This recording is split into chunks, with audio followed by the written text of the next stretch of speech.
work this out to everyone's satisfaction. So it's just a case of reviewing some of the marks that were put on the road and see what they might mean to us. So Ed, would you tell us what you marked there? Sure. Let's walk down. Sure. The orange, I was told to mark the center of the road, Center of the blacktop. the existing blacktop, Yep. and then put a mark on, I guess you'd say, the westerly side at 25 feet from the center of the existing roadway. And that's what that one is. That out there. Okay. The marks on the right are, if we are limited to that over there, this is what we would need on this side. So the pavement is what, 18 or 22 or 20? This 18, it's 20 feet up to 21 feet. 20 to 21 feet. So, if the road pushed over, Yep. Basically, if you came 8 feet off that mark, would be the edge of the tar. Right. So it pushes the tar over this way, but it's still, we need ditching, we still need that room for ditching and snow storage. And that's what that line represents. what does that represent? The extent of what we would need for ditches and snow banks and things like that. So the road would be narrow from here. If blacktop ended here, the blacktop ended here. Right. The blacktop now would end right around here, and that's what we would need for ditching and snow storage. In the property line here is roughly. Is that right here? The property line? You know, I think it's no, it's right here. there's a faded line there somewhere. There it is. There's one there. This one. Another one up there. So that's the property That's line the roughly property here. line. Yeah. And that new orange line is where the edge of the right of way would be, or where the snow.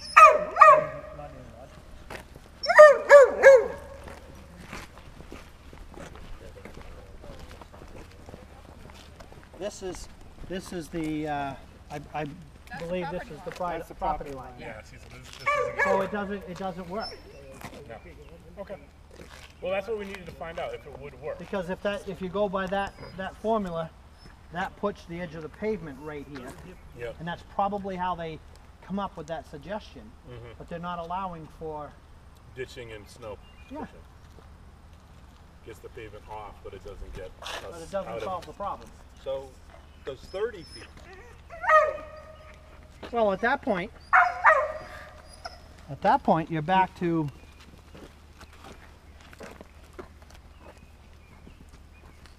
What's that one is? that's 25 feet from the center of the existing road. Here's the center pin right here.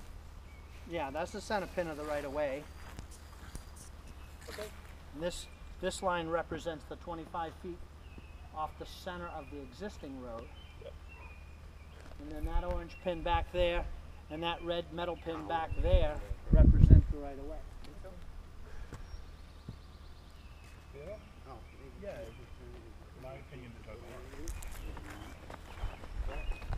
We'll talk about it. We don't have to make any decisions. No, tonight. but it's clear if that's the property line and we need a certain amount of footage for ditching and snow removal, we're still infringing on this property. Yep.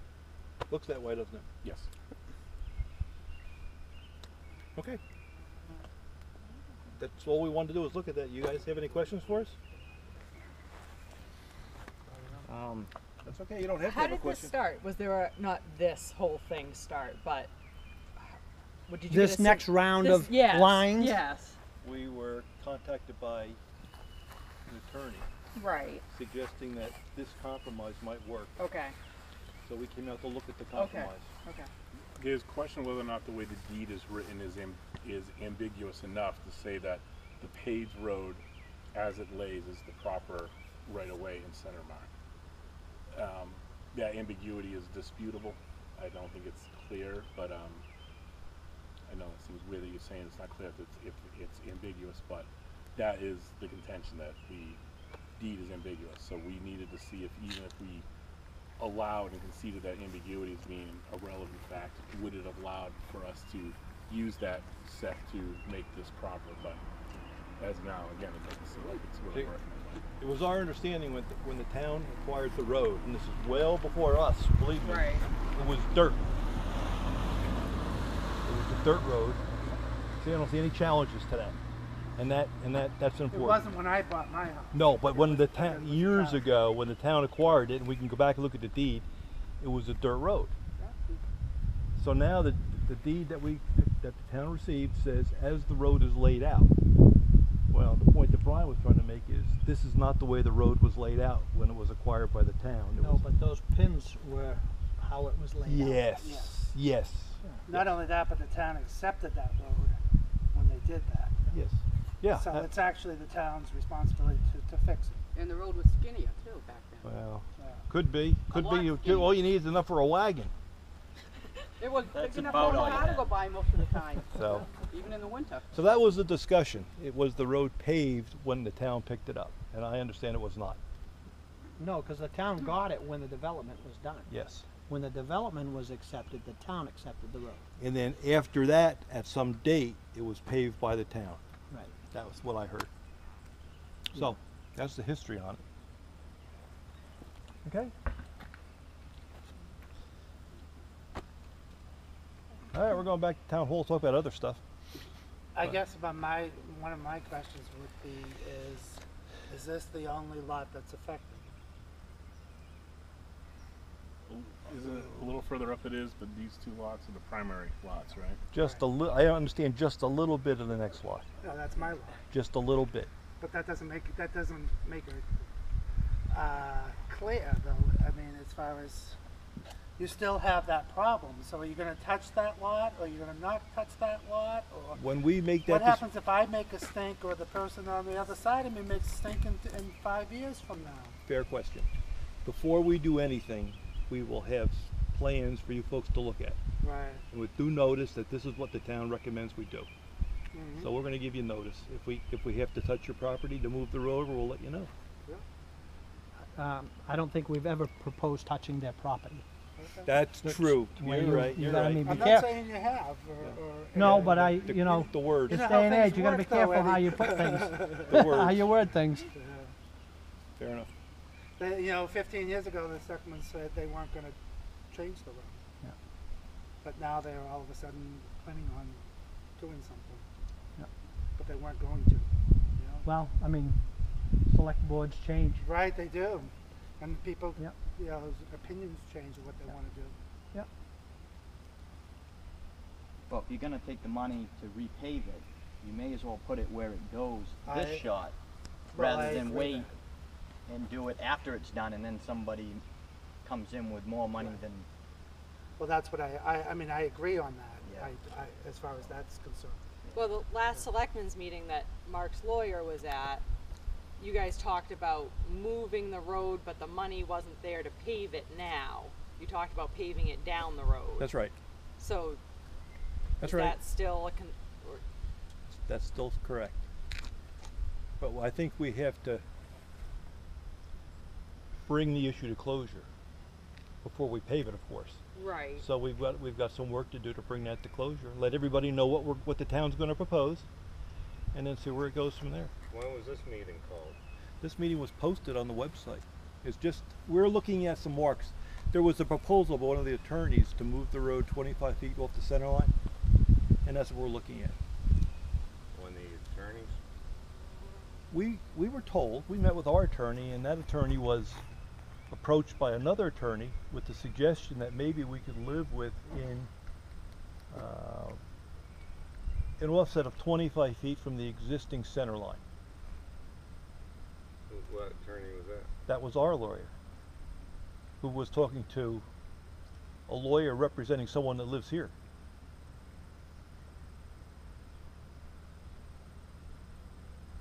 That's what our lawyer said. If that's not true, we will go back to her with that information. We're just wasting our time then looking at I don't this. know, unless there's another lawyer. I mean, my lawyer wasn't suggesting that at all. Okay. Suggesting that the road stays where it is. Okay. It's been here for so long. It's public. Can't give you that. Well, I'm just letting you know that Yep, there can't- has been a case that's been won in court over Yep. elsewhere in the state. Yep, I understand. That's, people have different opinions on that one. So we will let you folks know what our recommendation is. We will get back to our attorney to ask her to check that. If that information is not correct about a potential. In regards to the information, it's not a viable alternative. We don't. I was just going to say that. It doesn't matter either way. It So. doesn't work. All right, we are done here. We wanted to look at it and gather some data. How long do we have to keep the stakes in our front yard? Indefinitely, or? I'll pull them. I mean, the marks are fading enough now that The I ones got that a are, lot of other colors I can use too. Okay. the yeah, one, right. the ones that are important to me are the ones that mark the center of the right of way, Right. and they're nailed in, No, most I of know them. that, yeah. So, in my opinion, the Pull ones the that are rest of 'em. the 25 foot off doesn't matter as long as we have the center of the right of way. Okay.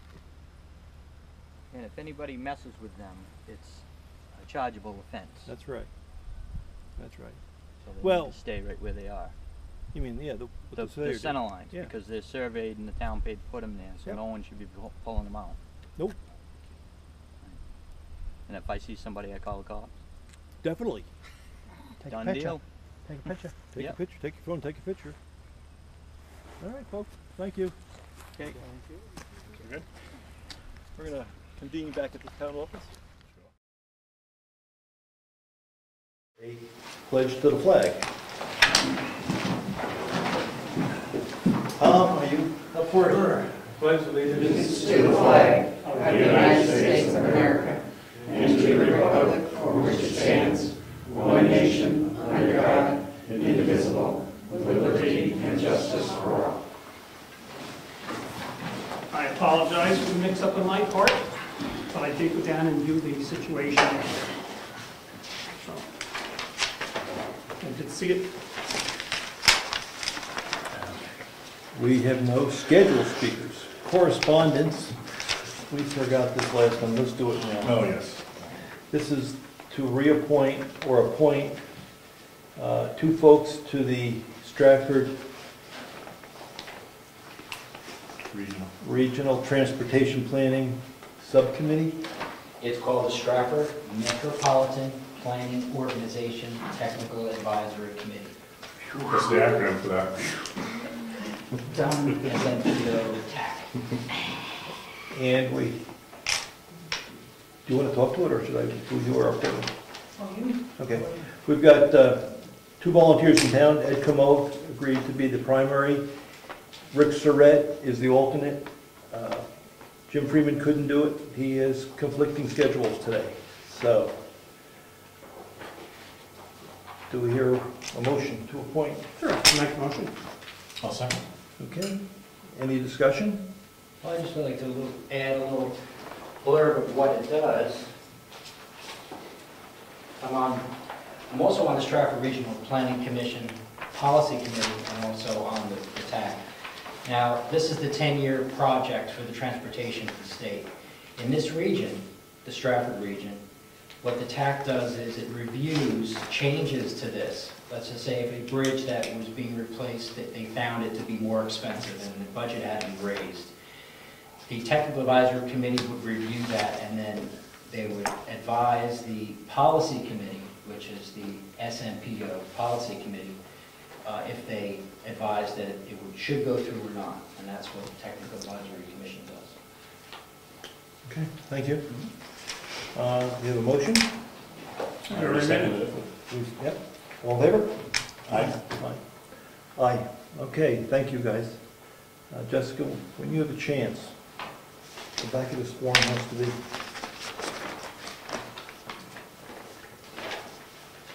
No hurry. Okay, we have meeting minutes from 7/8. No, it's not, so it's- Oh, we have a, no, we're gonna, it's an easement deed. So, did I take your copy? No, but mine's there. Okay. My suggestions, sense to anybody? No? Thanks a lot. Just kidding. Actually, I printed them in case you wanted to look at them Yeah, and sure. remind yourself. Did you use any of them or not? No, I said, you know what, we'll discuss it Okay. if that's. Yeah. You did the right one.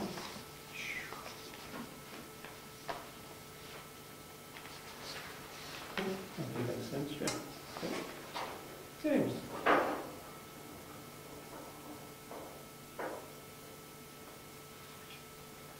I'll leave it two there for the notes today.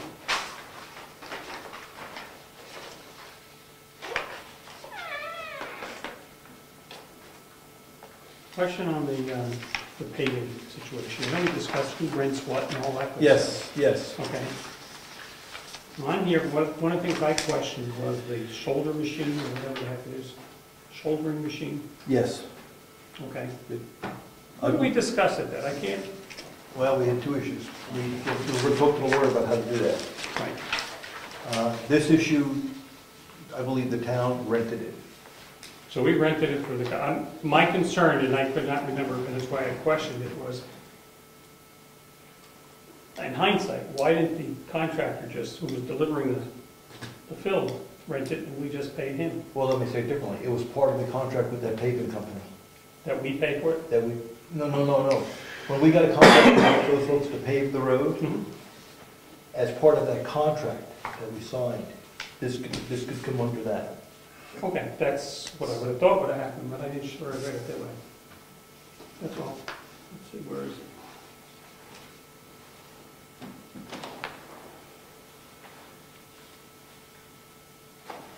Okay, maybe how it's in here, the second part, the second question items which are rented for the town road agent to use. Okay, that's clear, for them, the road agent, and he didn't do it, so I apologize. That's all right. Fine. Another one? 2 for 0, 0 for 2 here. You have another one? No, that's fine. I'm going to stop on my head. I'll make a motion to accept the minutes as drafted. Can I second that? All in favor? Aye.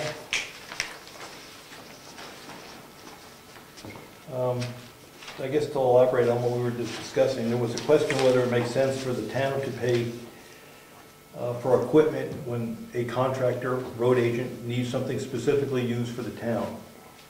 And the question was, does the bill come to the town, or does the bill go to the road agent? We discussed that with the attorney, and her recommendation was, and correct me if I have it wrong, the bill goes to the road agent or the user of the equipment, they forward the bill to us and we pay it. Be direct, yes. Pay it direct. So the renter is the person doing the work, using the equipment. They give us the bill directly and we just pay it for them. Yes. That's what the recommendation was. Yeah, we get a direct invoice from, John's equipment, and it's not a universal bill showing rented equipment. We will get the invoice made payable to the contractor. We will then issue a check to the owner of the equipment. Sure, it's like the installation bill that came in tonight. Yeah, exactly. It came to Gary incorrectly, but it was addressed to him. We will render a check directly to the vendor. Okay, any other public comments? Mary Lou, Treasurer's report. Sure.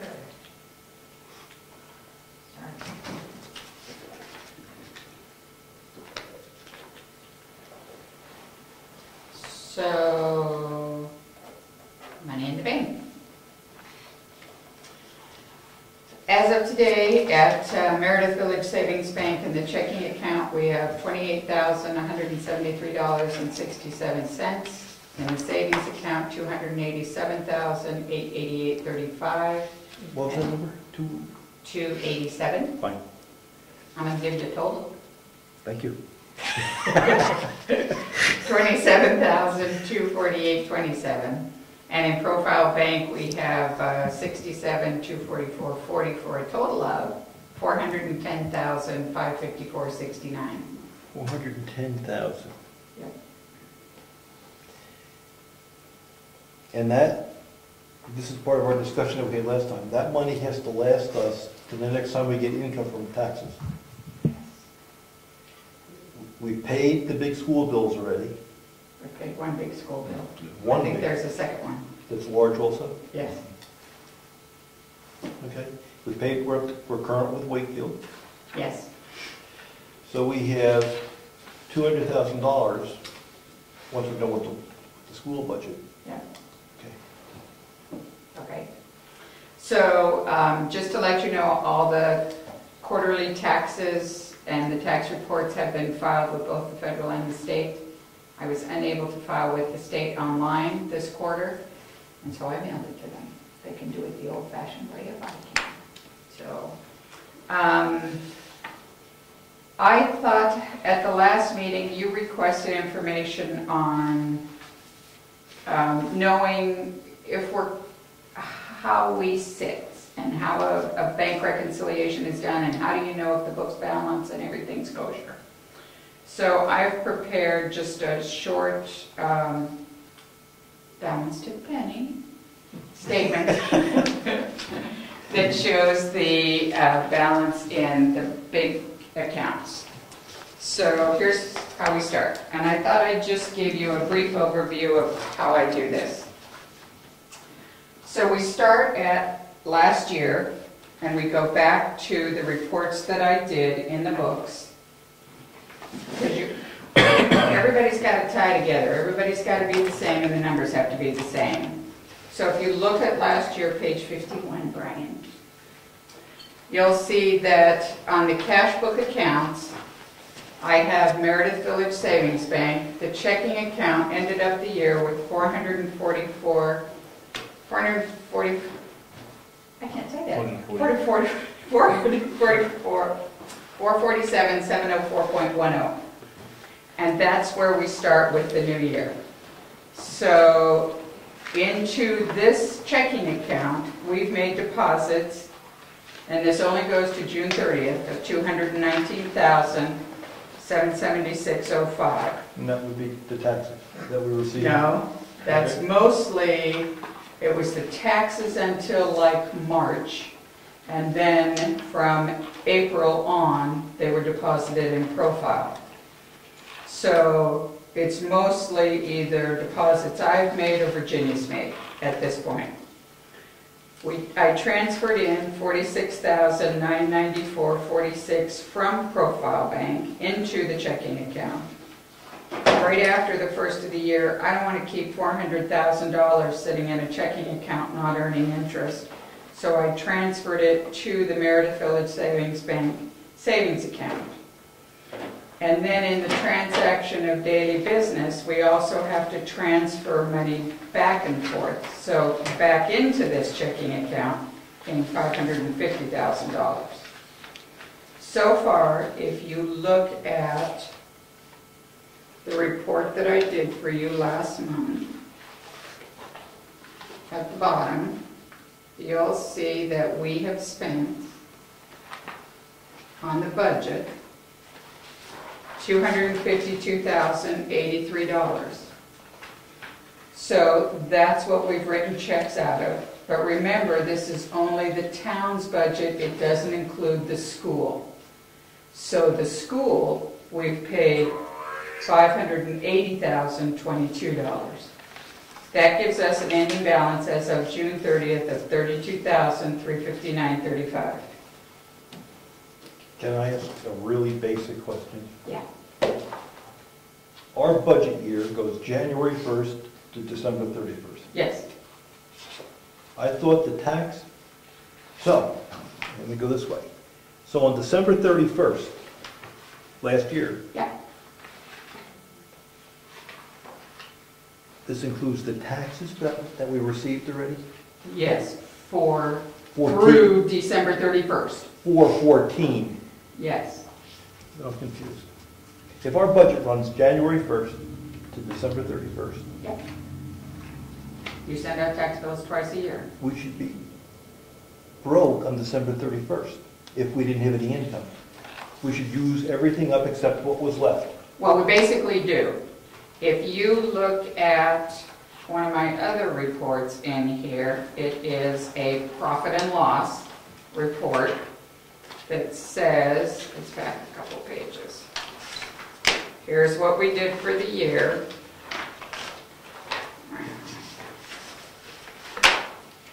Profit and loss. What page? 48. So we took in last year $2,031,275. We spent $1,997,096. This is what we had at the end of the year, but that's not what's necessarily in the bank account. Excuse me. So that's the difference. So the number you're showing us is about $30,000, if I can see it from here. Yeah, 34,179. Okay. Does that make sense? Yes. More sense? Yes. Okay. Because when we were talking to Jean Sams. when we At were DRA. when we were talking about our budget, she says, you need a contingency fund Yes. to work We should have one. to work on top of, because we run out of money. Yes, we do. And she says you can't run the town that way, because you. I've thought it for many years.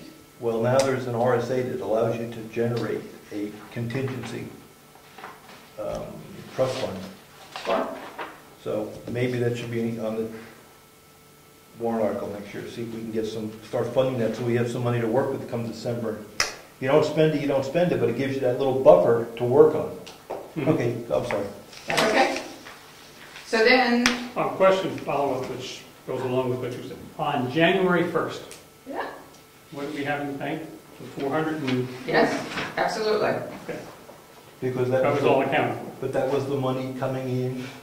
Well, that's what's confusing. That's what paid our bills last year. I think you guys are getting two things confused. At least. Tell me if I'm wrong. At least. You have a budget, Yep. and then you have your money on hand. Yep. Two different things. Absolutely.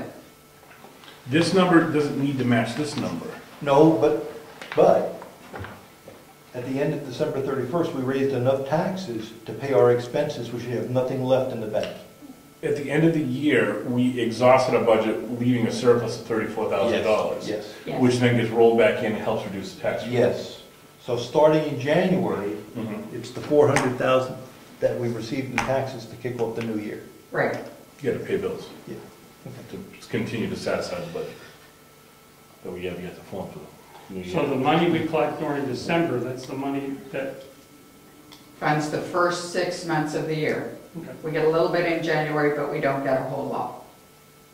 Not like June, and where actually we get most of our money in July versus, even though the taxes are typically due June 30th, we do get most of our money in July. But now, Okay, sorry. but now I'm confused again. No, now. The $400,000 we got in I'm December with you on this. should have been used to pay last year's expenses. It is. It's not in anticipation, it was the closure of last year's budget. No. No. I don't believe so. I think you're rolling on you get money, that's why I think what you're thinking is why many towns and cities in New Hampshire have now gone to either quarterly billing or whatever to make the income a little more even throughout the year. We only get it twice a year. We get it in December basically and June. Actually, we receive most of it in July. So that's the only two pots we get. We finish the year with Close to zero on the budget. close to zero on the budget. And then that tides us over until June. So you're talking budget, and this is just showing over there. Yes, this is only showing what's in the bank. That's the other thing to remember. Yeah, see, and when I was working at this home, because the departments didn't expend the money from June or July to the end of the year, we have that in the budget to use. But as we consume that through the year, that number starts to go to zero and we run out of money. Yes. Yes. Right? I figured it out. Okay. Okay. Go ahead. I tell you, high finance. So one of the things, so then you get a bank statement in. Yes. And then I do what's called a bank reconciliation. So the bank reconciliation starts with the balance in the bank, which is $38,429.25, and comes down to, as of June 30th, the $32,359.35. And that's what we end up with. And what the rest of the reconciliation just shows what checks cashed, what didn't. So that's how that's done. Okay. Okay? So, the other step that I typically do, and I haven't finished it yet, but I will, is I prepare, thank you, sir.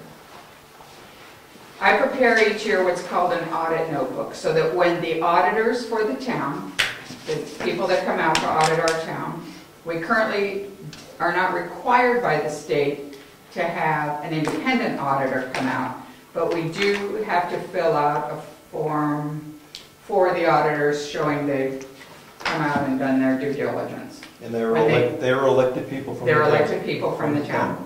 When they come to me, we go through much of this same process. We go through it in greater depth because similar to the audits that I go through at work, they will say, show me this check number, show me the invoice that backs it up, show me that the selectmen approved it, and show me the check that you wrote, show me that it's cashed. And we walk through the whole process for probably 2 or 3 checks, both payroll as well as just regular checks. They'll pick a month, we'll go through the thing. So the other book that I prepare every year, I have always called an audit notebook. This is it for this year, and what I typically put in here are what's called the general ledger. The general ledger is just every transaction that occurred during that month. And someday I'll get my act together enough that this will sit here, and I hope every year to do that. Then I have a section that just lists all the deposits that are made, a section that lists all the checks that are written, and then a section that shows all of the reports that I give to you and the backup for them from QuickBooks. So I would like you to feel confident that when I say to you, I've done the bank reconciliation, it balances, and this is what it is, that I've put the work into it and the books are what they are. So let's go just quickly through the next one, and that's the savings account. The savings account at Meredith Village Savings Bank. Again, we start back here in the book. We had $80,000, $981.34 in at the end of December. So that's where we start. I transferred from Profile Bank $230,000. This is as of June 30th. Remember, most of the money came in July. So after this, I transferred another over $400,000. But this is just by June 30th. Then I transferred from the checking account. Remember, when we started the checking account January 1st, we had over $400,000 sitting in the checking account. I don't want it sitting there. So I transferred it into the savings account, and then you can see that if you look, the transfers above to the savings account is the same magic number, $550,000, that I transferred to the checking. They always have to be the same. Everything has to balance and be the same. It's key. And then we've earned $216.70 in interest on the savings account. And then just a quick overview. Remember, since last year, then we've added Profile Bank, and that's on the back of your paper. So we set it up with a check that we wrote for $100. I've done deposits, no, I haven't. Diana has, and Rose, of $467,939.84. We've transferred the $276,994.46 into Meredith Village Savings Bank. So that's the $46,000 that went into the checking account and the $230,000 that went into the savings account. Got it? We've earned $15.74 in interest. So as of June 30th, we had $191,000. Then all the money started coming in. I pulled $476,000 out, and that's why today we only have $67,000 sitting here. Okay, question. Okay. We collect for the school district some money, about $1 million, $1.3 million, $1.4 million. Yep. we get half of that in June, July 1st. Yeah. Do they ask for more than that? They asked for $500,000. They ask for, which is less than we should have taken The in. first 3 months, yes. I mean, Yes. yes, sir. So we take the money in, but they take it out right away. They do, I earn no interest. Okay. Oh. But they're not asking for more than we should have collected. No, but they're asking for basically All of it. just about. We collected, I think this time, what did she say, 750,000, and we gave them over $500,000. So we have 250,000 to last for quite a while. When's the second big hit? Isn't there two? Yeah, there are, and you know what, I don't remember that. I think it's, I don't remember. I know we go along for a while. When school starts, they lower it for a while, and then they hit us again. I'm thinking it definitely by January, because they know we've got more money in. Yeah, but they shouldn't ask for more than we've collected, I would hope. They don't know what we collect. What we bill. Right. What we bill, because Right. everyone doesn't pay their taxes on time. Right. Okay. So, do we need to change the system or what about the money? I would like to see us question them on it. I mean, I think that for us to have to pay out that soon, that amount of money is hard on us. And I called Mary Patry and asked her about it. She was going to send me a copy. She is under the impression that under a state RSA, they're allowed to bill whatever they feel they need to meet their budget. But she did say to me that Effingham and New Durham, also small towns, but nobody's as small as we are, have trouble making the payments. So I'm hoping, she said she would send that to me so I would have it by the 11th. I would like to attend the meeting on the 11th and ask them about it. Because I think for us smaller towns, it isn't fair to ask for the bulk of our money the minute we get it in the door. Well, see, I think they could ask for the bulk of their money that we've collected for them. But if people don't pay their taxes, someone's got to cover that. Yeah. And that's where we run out of money. I mean, if we're supposed to collect 800,000 from them, we get 700,000 because people are late on their taxes, and then they ask for 800, an example. Yeah. We're out 100,000. We got to cover for it. Yeah. They don't share the burden of the uncollected taxes. Is it the potential of that would be important for you to invite your fellow folks from those two towns to come at this 11th meeting? So I that wouldn't mind. I don't know. I don't know either of them, to be honest. But I don't mind calling and finding out and seeing if they'd be willing to attend the meeting. I don't know. Just throw It's here, as I recall. Yes. I'll call them and ask them. Find out who. So it may be a different person than the treasurer, because typically in other towns the treasurer only signs checks and deals with the money. But it may be either a selectman or the person who does the bookkeeping and accounting. Doesn't hurt to tell the governor Wentworth Rd that we're struggling with this. I mean, that doesn't hurt. Make them aware of it. Yes.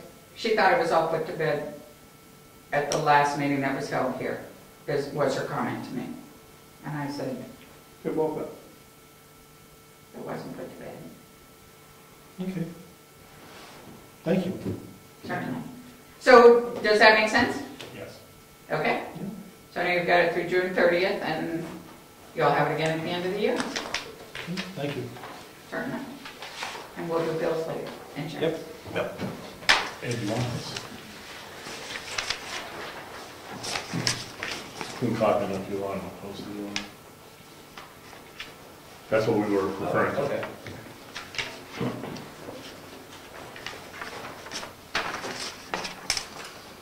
Okay, tax collector. Oh, Ed? I had asked last meeting if we had actually signed some type of an agreement that kind of with the forces us school to pay. district. We did. No. She's indicated no, that they just send out a bill, that she feels there's an RSA that says that whatever they bill us, we're liable for. But there was no actual formal contract signed. Then there's no authority to do what they're doing. You gotta check the RSA. Well, that's what right? I'm saying. I thought that's what we were gonna do, is check first to make sure that we have standing, or that they have standing. She was supposed to get me the information, and she has not as of yet. But in her defense, she was closing the school year books and starting a new year, and she said she'd have it for me by the 11th. Thank you. Yes.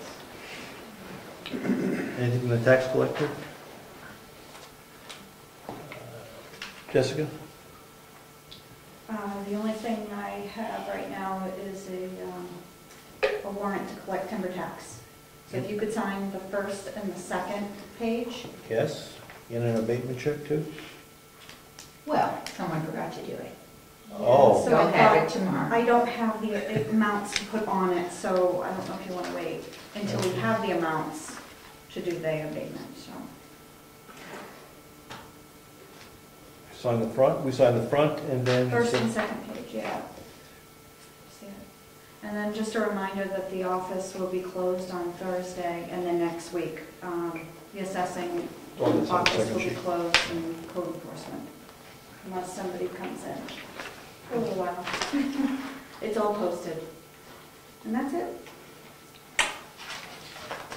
And where do we, the abatement check is gonna be processed later or much later? It will be processed with these Okay. and be here tomorrow night. Super, super. Okay. Planning board had a meeting.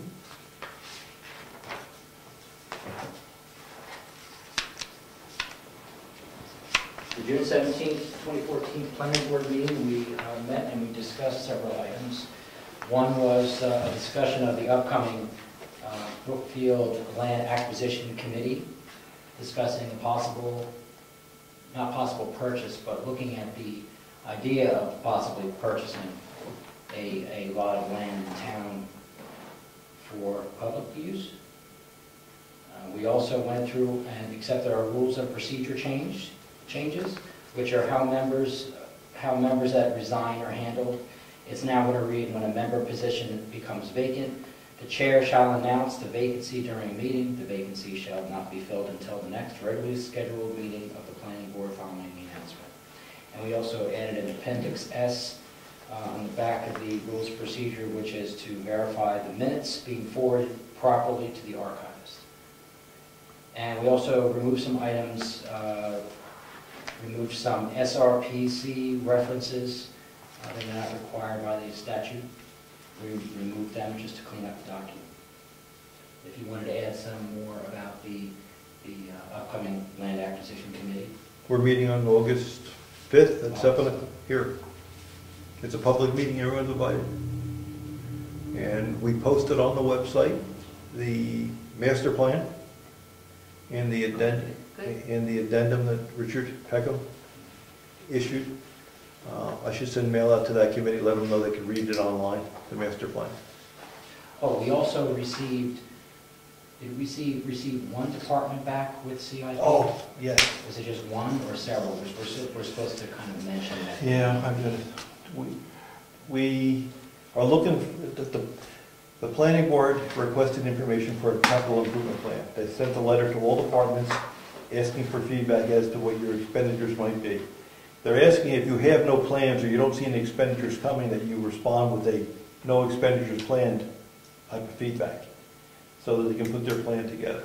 With a $5,000 limit, looking for items greater than $5,000 over the next 5-6 years.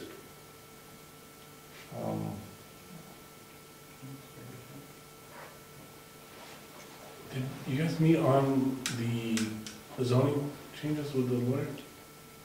The lawyer has to reschedule. We're going to be meeting with her next. Oh, okay, so that got scrapped. Okay, I missed that. Okay. Thank you, Ed. And I have input from the selectmen for the CIP. We can go over later, see if you guys agree. Code enforcement officer. Road agent? We had, in that heavy rain, we had three problems, not very large. One each on the larger or steeper hills on Tumble Down, and then one at the bottom part of the Lyford Road, the new portion that we paved, the drainage ditch. So we're gonna have to put riprap in there. And it'll probably go up as far as Hastings driveway on both sides. On both sides? Yes, might as well. It's- Because I saw it was washed out in front of Phil's house. Yeah. So. Good. Plan for doing that, schedule-wise? You know, I guess I can discuss with you what's coming up. And you can tell me when you'd like to do it. If you'd like me to put that to the head of the list, I'll get it done. Where I was coming from is people are watching the tape, so they're gonna be, Yeah. you know, when's it gonna be done? So we should have some sort of idea for them. Okay. Um, Well, what I'll do is I'll look at the schedule and propose to you when I'll do it. Okay. And if it's acceptable to you, then maybe we can get Jessica to put it on the website. Okay, Sounds good. yeah, fine, and then people will know. Yep. Maybe we should have a discussion of what you're planning to do over the next couple, 3 weeks at the meeting, so people can be aware of it. Okay. Okay? Sure. Conservation, no meeting, it's not early yet. Emergency Management Director's here. Yes. The hazard mitigation plan is complete. Yes. As people, I believe you gentlemen have received emails of that a little while ago. The next step is to print out one copy of the plan, 100 some odd pages, have that here for public review for a minimum of 1 week, hold a public hearing to receive any comments on it, and then to have you gentlemen adopt the plan, which takes signatures on page 92. Okay. So why don't we plan on doing that in the month of August? I'd like to do it at the next meeting, I believe it's August 12th. Yes. If we could have a public hearing, I don't anticipate it to be extensive. If we could have that, say, before the selectmen's meeting. We've got some scheduling issues. So when would you like to do it? We could start that process early in August. Okay. And I suspect we could have the hearing the last meeting in August. The 26th. 26th. Okay. That was Yeah. excellent. Does that need a newspaper? Oh, yeah, it's gonna be posted as a public hearing? No, for the mail I got from June Garnell Maps, who did the thing, said it only requires posting in town, it does not require newspaper posting. Okay. Okay, if we have any questions, Jessica can contact you earlier in August. Yeah, because it also would have it available to put up on the website if you wanted to put up 100 some odd pages. Is it a PDF? Yes. Goes up easy. No problem. If it's got to be scanned, it's an issue, but if it's a PDF, it can go up easy. So if you would forward the PDF to Jessica or to Rose. I can even forward to both of them. Well, one's I have that sufficient. technology. One's sufficient. And that's it for emergency management. Okay, good. Thank you. Forest fire season's been very active over the last 2 weeks. Nothing has happened around here, thank goodness. Good. Out west is a different story. Yes. Okay, Heritage Commission. Heritage Commission. So the dinner this year is, for Old Home Day, is Saturday, August 16th. The cost this year will be $12, and we will be having beef and pork, and a little bit of chicken. So if you need chicken, we won't be serving it to the masses, but we will have chicken available. You just have to request it.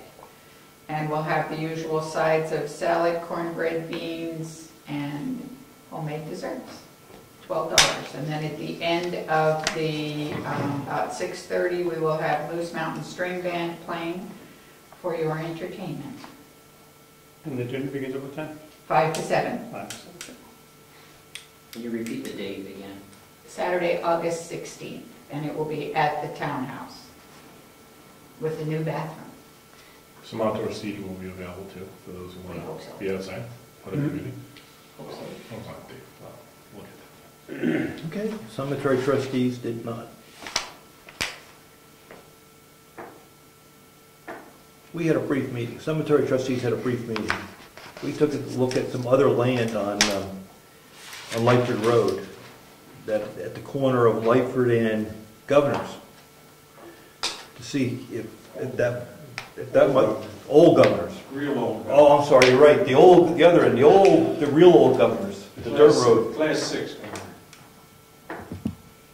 The Class 6 Governors, and to see if that might be suitable for a couple of acres for a town cemetery, and it was pretty rolling. It was up and down, there was a lot of hills in the area, so we went back to our original area.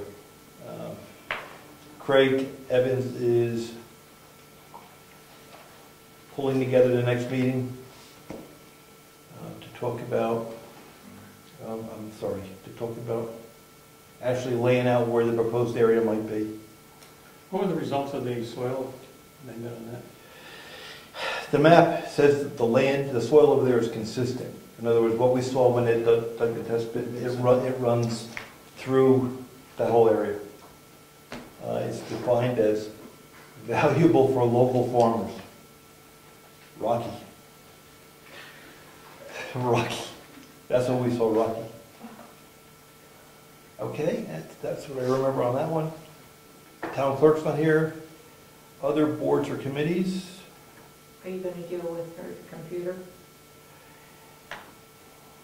Virginia's computer. Yes. We've got two prices so far, and what Virginia's told me is that most towns are putting it into budget for next year. Lance gave me a price of around $300 for new hardware, for new computer. That doesn't include the software, that does not include the labor to install it. The prices that we have on the table for communications are DSL is $30 a month, Time Warner is $50 a month. Yes, sir. I have added news on that. I spoke to Mike Duggan from Time Warner just about 2 hours ago, and he said if you did go with him, he would waive the installation fee. Which was $200. Right. He'd waive that, and let's see. And the reason why it cannot be the $14.95 that you see listed on the advertisements is because this is not a residence, period. So this is known as a business, and that is the lowest fee for businesses. That's lower than what I pay. I'm currently at $127 a month for AC. Who pays the $14? If I wanted to switch to them? If it's resident only, Yeah. and all you want is internet, it can be $14.95 a month. And how does that rate with speed and all that, width and all that with DSL? It's the minimum, it's better than DSL, but it's the minimum. If you're just going to do an email and a short video, watch GovernmentOversite.com, you could probably get away with it. Well, advertising. But you're not going to be able to upload or download very large files, large photographs. But it would be adequate just for email and items like that. And probably what could be done here. It's a shame. He said you could try to do it, but it's listed on their system as a business. So that's why we could try. And they did, that was the lowest probably for a town. I get like a $35, when I pay $130 a month, that's even with a $30 nonprofit discount. So I'm assuming his $50 is, that's the bottom price. The next price That's what his email said. The bottom was 49, Nordic 49 and change. Yep. And then he would waive the installation. So what are your So if they come, I'll talk to you later. Sure. So what are your thoughts on this, folks? Do you want to do something this year? Do you want to wait till next year? Do you want to? The issue is security with that P on Virginia's computer, and the state has given us the responsibility To update, yeah. to update it.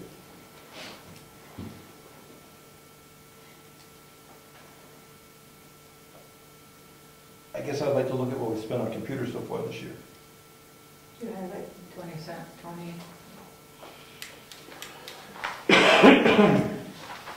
And do we need all new software, or do we, that is It's transferred? state software from the state. So I don't know if we have to pay for that in addition. So far, we've spent we added $3,000 for him to do the new computer. So with everything that's been done so far on the computers, including installing all the new ones, you're at $3,230. So there's $2,770 left in the year. Already into August, just about.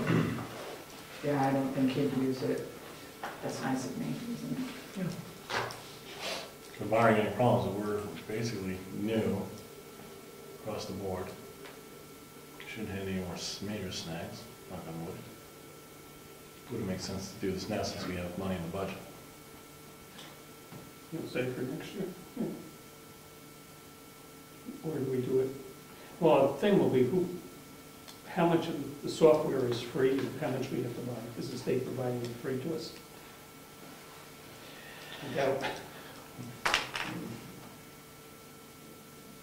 Maybe we should ask A440, I believe is the name of the company, for a total estimate cost. You know, to see what he thinks the labor is going to be, what the software is going to be. He's got to figure it out anyway if he's going to do it. Yeah, if we can get a rough estimate. And then maybe we're within margin of it, and I said we move to get it out of the way while we have that money in the budget.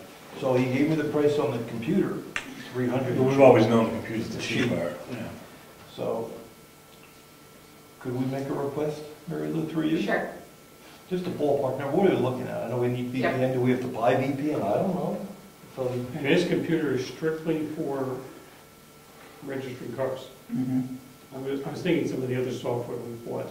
So I assume that's on another computer. On another computer. The dog one. The dog one's on the other computer.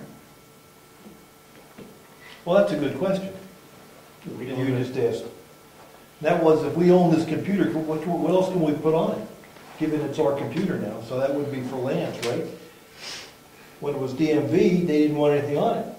Given it's our computer now, maybe we just need one, we able to switch through Windows. Right?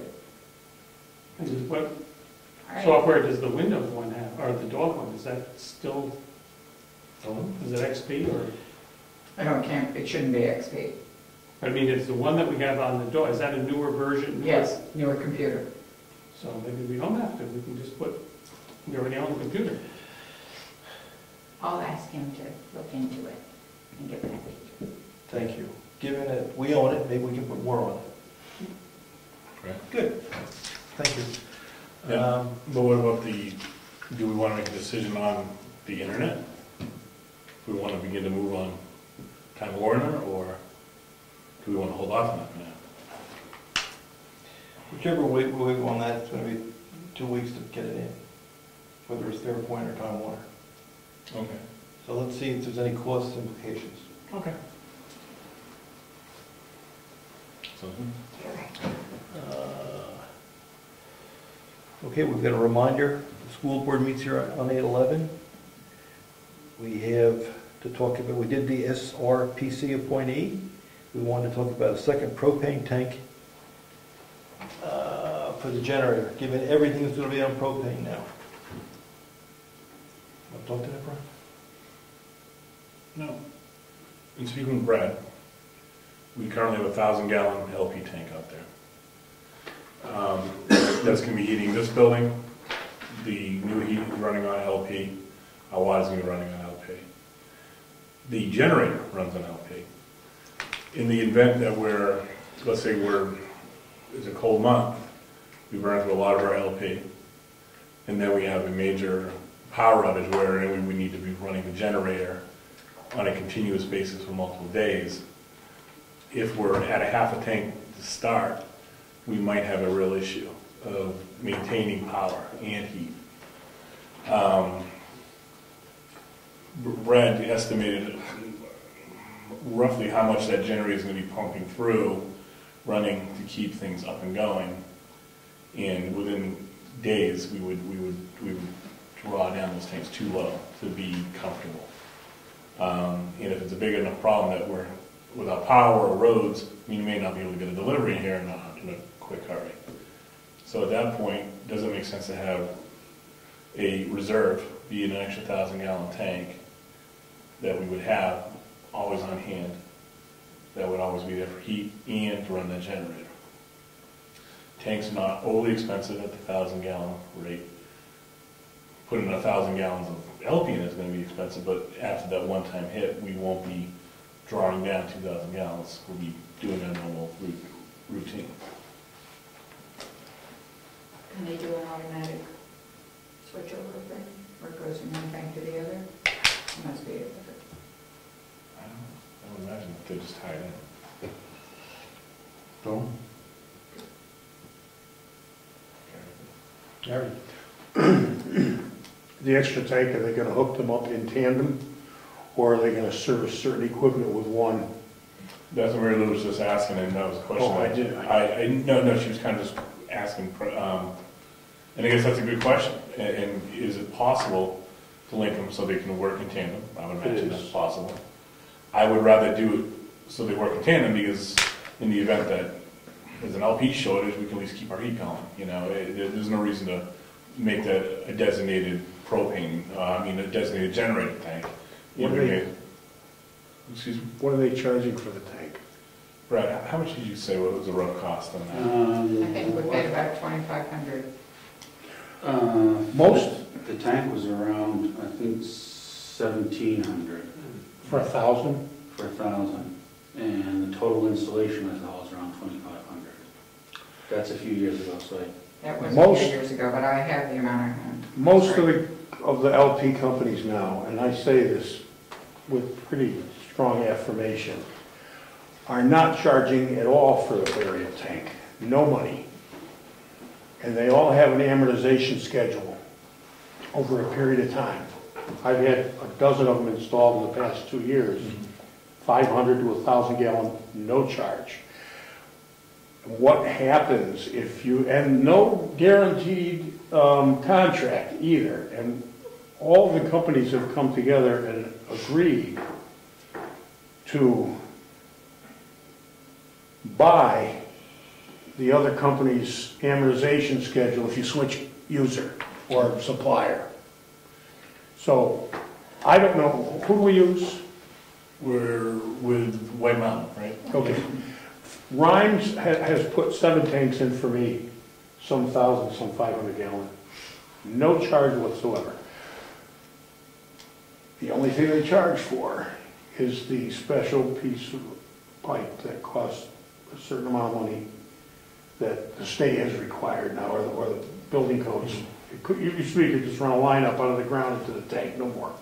So a special thing, I forget what it's called, but anyway, there should be no charge for the tank. Tom? Most of the no charge ones, though, you're committed to that company. No. Unless another company wants to buy them out. And all the other companies automatically have gotten together and they buy them out because you're switching to them, where whatever prorated rate the amortization is at. Right. So? But in the meantime, that's the company, you have to buy from the company that's holding the paper on the tank, so to speak. Yeah, or if you own your own tank, you can go to anybody. But if you don't have I understand if you don't have a bill of sale for the tank, the other outfit won't come in and put propane in it until you get that all straightened out. I don't know how long that takes. I know with one company we had to prove that we owned the tank. Yeah. Okay, we can look into it. We'll look into the options. See what's Well, we went with own our own. I thought there were advantages to do that, and that's the reason. And it's our pricing that we're receiving now based on owning our own. If we own one and they own the other, what does that do for our pricing? We may actually get a cheaper price if we're buying more of it. And that's a question. And will anybody remember which one we own and which one we don't? One has to be replaced. I mean, we get a very attractive price on our propane, and I think that's because we are a town and we own the tank. No one's close. So we'll look into it. We'll see what options we have. Does, you got money in your budget that could help offset this price? Mary Lou, do I have money in my budget to help off? I think the emergency management budget for the year is only about $500. That'll help. She'll take it, she'll take it. Never remember I what think it's page about you're on. 100, right? Emergency management. You spend all but 305. You don't have as much left in emergency management. What was it? I spent $195? No, you spent you had 2,900 in emergency management. You forget we had to pay for that report for that lady. Yes, we got the money back from the state, but we still had to spend the money.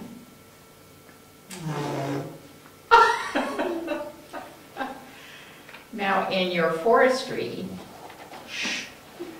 I haven't finished with that yet. I asked for $2,500 and it should still be a fair chunk in that. there is. You have 3588 left. You asked for $4,004. And you have 3588 left. Ooh, I gotta get busy. It might be a good expense to use that toward the shelter, because obviously it was a fire, you need to put the people somewhere, so they do seem to interconnect. Nice one. I will share some. I will contact White Mountain. Okay. Get some information. Sure. Thank you. And see what the deal is. And get a price on a complete buy of it. Sure. See what impacts the price of propane and whatever.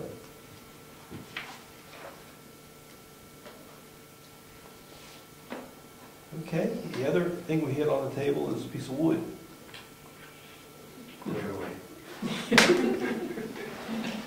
And it's my understanding that this is a proposed color for the walls in the schoolhouse.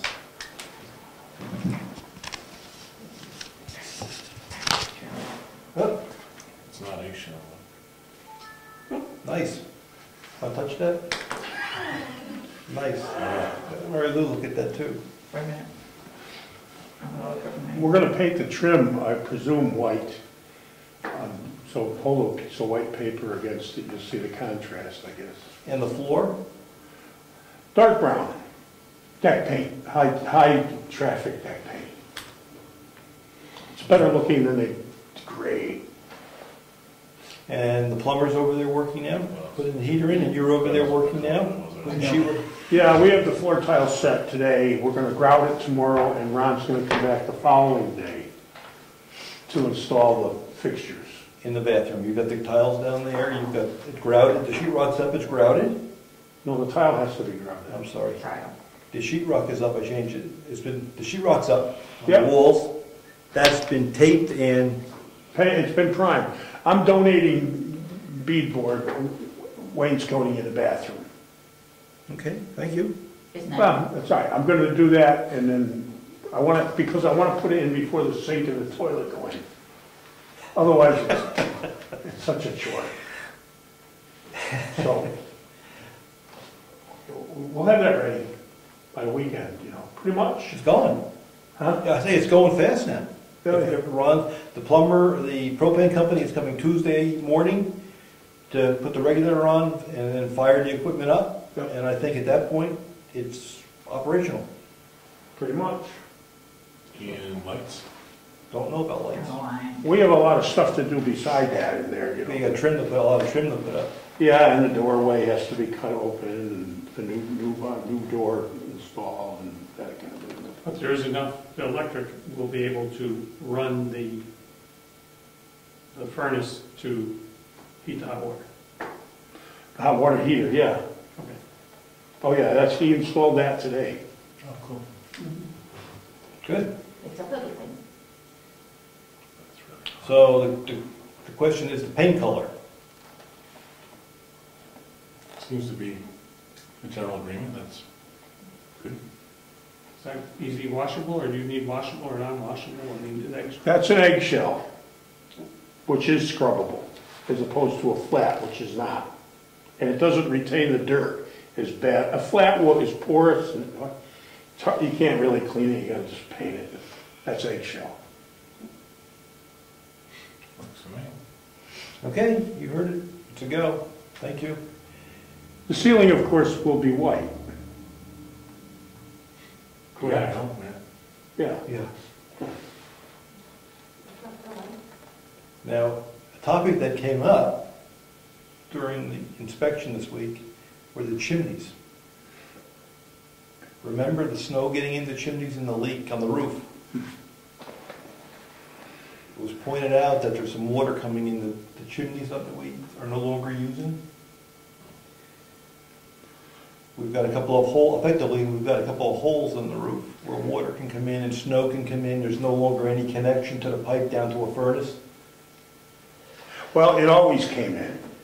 But there was a furnace there. There was a furnace there and it was all rusty where the water would come in.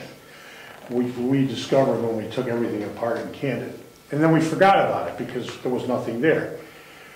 The chimney that the wood stove at one time was probably hooked up to in the middle, that's flashed in well and it doesn't leak, except the top is open and on a snow day, the powdery snow will blow up and some will find its way down.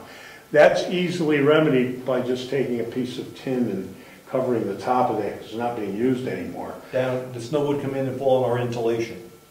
Yeah, that's, you don't want to have. That could be covered easily and left alone until it's re-roofed, then just pop the chimney out of there.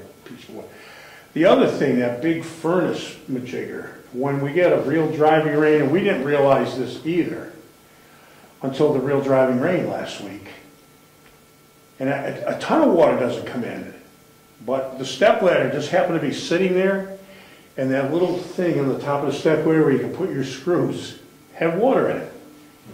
And was sitting right under it, so I said, oh boy, look at that, huh? There wasn't enough to overflow that and go on the floor, but you still wouldn't want water up in there. So I'm thinking that thing, that boot or whatever the heck rigging it is under the roof, should come off. It's going to be re-roofed anyway next year. Any shingles that are black, I mean, I've got some kicking around too, can be just tucked in there to keep it from happening, but you know. How much you think it costs? I don't know. $100 or less. I mean, it may be nothing.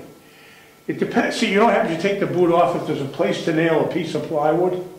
You don't have to do much. You throw a piece of plywood on, put a few shingles under there. You're going to see a difference in color where that square is for a year until this roof goes on. But I mean, if we don't have to get crazy with it, we won't even charge anything for it. I say we just do it. We can't have water getting in there. But maybe, 50.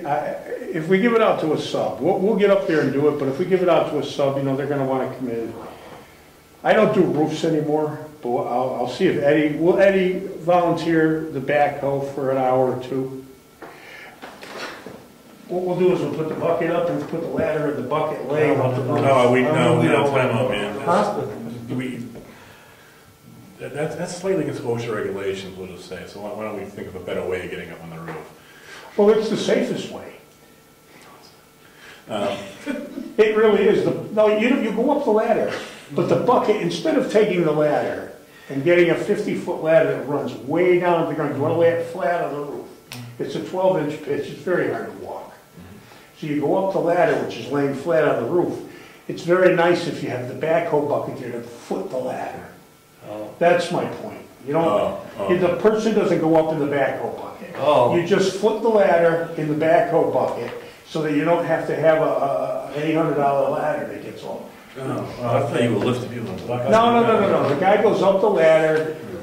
He goes up another ladder to the eaves, drops the ladder onto the roof, puts it in the backhoe bucket, then climbs right up there. And in essence, there's this big backhoe bucket right at the roof eave, so if anybody were to fall, they just slide down the roof into the backhoe bucket. A lot better than the ground. Sounds like a plan. I do what we do is all the time. Okay, good. All right, so we asked you to do that. We asked you to fix, not the backhoe, we asked you to fix the roof for us. Yeah, it's got to be done. Thank you. If you see me out there ripping a hole in the roof without telling you about it, you're going to go, what are they doing up there? Yeah, well, no. All right. And I guess that's all I had on my list, other than capital improvement program. I've got a couple of things. Okay. And I don't know if it's public or non-public, fair point. Yes. Yeah, anyway, Yes. talked to them today, had been away, and it seems like there's a couple of court things that have gone on. In Concord, the city of Concord took them on, and what ended up happening, the court decided you either do all the utilities, you just can't cherry pick one. Fair point. You have to do them all. So Like that was a win for power, cable, everything. Everybody goes. Everything on the board. Everybody goes. So that was one of the things that she brought. Oh, where's the other part? I forget what that thing was. Anyway, second one is that now it's gone to another court hearing. And they're waiting, it should come out any time now to hear what that has to say, to see it's been appealed and all that type of thing, to see what they say. Her recommendation would be to wait until that one is resolved, one way or the other, and then decide what to do. And why did you do this? Tell everybody why we're doing this? To see if we can... Well, as everybody's aware, we joined on to this thing thinking we're going to get some extra income from the town and help lower taxes. And then Mike Airpoint challenged it in court. So this has been, and we're sharing the costs for this with 38 other towns, I believe, that our attorney is working with, or the group. So all the costs are shared amongst the towns. And the biggest issue is that we're chalking up interest while this goes on. So should we lose, we owe them the taxes back that they've paid for that part, and we also owe them the interest. So do we cut and run and pay them what we need, or do we keep adding up interest and attorney fees? So we're in a situation, which do we do? Some towns have settled. We were told some towns have pulled out of the suit, have settled with Fairpoint, because they were, just like us, they're just spending money on this case. Lawyers make a lot of money. She did say that they sent us information about amending our poll licensing, and it's recommended that we amend our poll licensing, and you can go, in other words, you send a letter to all the people that could have a poll here, and you say, we hereby amend it, from now on you have to pay taxes, or you have to go through this process. And she said that something was sent to us on that. You don't get any money going back, because some of these may have been in place since 1940, some agreement with public service or some other company. But you're notifying them that you plan to amend it going forward. And we're supposed to have some paperwork somewhere that this was sent to us. Okay? And then we can start, we can't go after any overdue taxes. We've learned a lot, that every poll has to be licensed in town. She said it's not uncommon that towns do not know what's licensed and what's not. Companies just come in a lot of times and they set a poll down. And they don't wait to get the license. Don't wait to get the license and all that. And she said that's very common that happens. And what's happening is the tax goes on the polls that are in the town's right of way. That's what they're after. And whether they're fighting it, obviously the company, it's all or none. And it's the poll and the lines and the value of all this thing that's being taxed. It needs a legislative fix, and I did suggest that we could have some legislators down there that might be interested in looking at a fix, but she had no words to suggest that we use in that. So her recommendation would wait to see what happens. Oh, the other one's a summary judgment that they would have to come up with. And the summary judgment, she said, is when both sides come to a general agreement, okay, that certain things that they can agree on, and then they go on to the next step, and then they have to each back up what they agree on and what their points are. They have certain things that they agree on and some they don't. Now they have to go back and support it all, and that's where money can start adding up very quickly. But we're not at that summary judgment point until this whole thing gets decided. And we're talking $4,000 a year potential tax income from Fairpoint on this that we might have to give back with interest. How far back are they going? From the first day they paid. No. It's 2 years, isn't it? 3 years now. We're Okay, in into the third grade. So that's tell the school. And she anticipates they're all waiting for this court thing to come in. Okay. That's the appeal, to see who buys, what's gonna happen. Another reason for a contingency fund. Anything else, Bill? No, that was all she had to say. That Thank you. question came up on the cleaning of the floors. Somebody's coming in to clean them all? Yes. I can tell you the date. No, how about Virginia? Did that get squared away? No, well, I'll have to go in. We've got a couple weeks at least. Because I did discuss it with her assistant, to alert her. I didn't talk to Virginia. Yeah. I just happened to run her and say that this was going to happen. Yeah. And they need to... Call her and ask her if she'll be here. So that could be the first one to be done. Right. You know what I mean? And then go. It's early August, you're gonna do that? It is the first Wednesday in August at 9. Okay. And I did not speak to Virginia. But she doesn't recognize there's a lot of things in here that would have to be Well, yeah. adjusted. So, Or just go around. no, she generally implied that she would come in and try to get stuff off the floors as best as possible. Okay. Right. Now, whether it's Virginia does that, I have no idea. Yeah. Good, thank you. Okay. Brian, you been?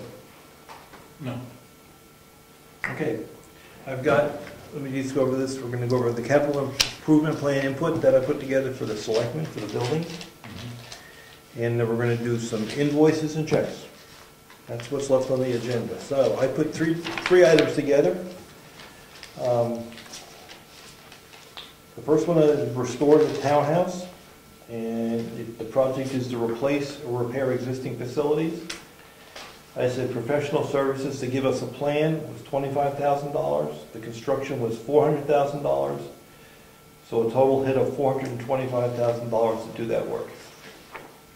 That's the information they asked for. They asked about funding. I have no idea how we're going to fund it.